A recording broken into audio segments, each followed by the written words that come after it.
কালী পুজোর দিনের একটা ভিডিও আমি তোমাদের সাথে শেয়ার করেছিলাম। আমি ঠাকুরের জন্য ভোগ বানিয়েছিলাম সুজির হালুয়া। তো সকালবেলাতেই আমি স্নান করে সুজির হালুয়াটা বানিয়ে নিয়েছিলাম। তারপরে চলে গেছিলাম পাশের বাড়িতে, মানে কাকিমাদের বাড়িতে। তো ওখানে ওদের বাড়িতে আজকে পুজো ছিল, লক্ষ্মী পুজো আর কালী পুজো ওরা একসাথে করে একই দিনে। গিয়ে দেখি ওদের সমস্ত কাজবাজ হয়ে গেছে, মানে সব কিছু রেডি ছিল। কাকিমা ভোগ বানাচ্ছিল। আর এদিকে দুপুরবেলাতে খিচুড়ি হবে, সেই সমস্ত সবজিগুলো সকালবেলাতেই কাকু আর কাকিমা দুজনে মিলে কেটে রেখেছে। তো আমি এখানে আসার পর আমি আর অহনা মিলে একটু খই বাছলাম। তারপরে সমস্ত সবজিগুলো আমি আর অহনা আর খুকু তিনজন মিলে আমরা সমস্ত সবজি ধুয়ে দিলাম। তো ওগুলো হয়ে গেছে, কাকিমা এবারে ভোগ রান্না করবে। আমি বাড়িতে চলে এসেছি দুপুরবেলাতে ঠাকুরকে পুজো দেবো বলে।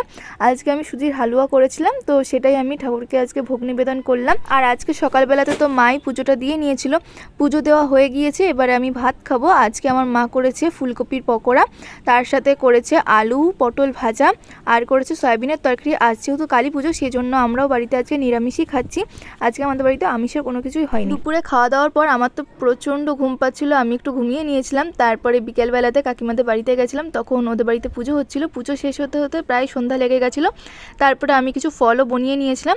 আর এবারে আমি কাকু মা অহনা সবাই মিলে, মানে ওদের বাড়িতে সবাই মিলে আমরা প্রসাদ গুছাচ্ছিলাম। যেহেতু অনেক লোকজন একসাথে আসলে তখন রেডি করতে অনেকটা সময় লাগবে, সেই জন্য আমরা সব পাতায় প্রসাদগুলো আর কি রেডি করে রাখছিলাম, যাতে লোকজন আসলে আমরা দিয়ে দিতে পারি।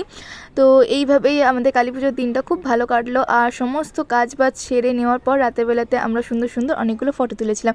ভিডিওটা তোমাদের কেমন লাগলো কমেন্ট করে জানাতে ভুলো না।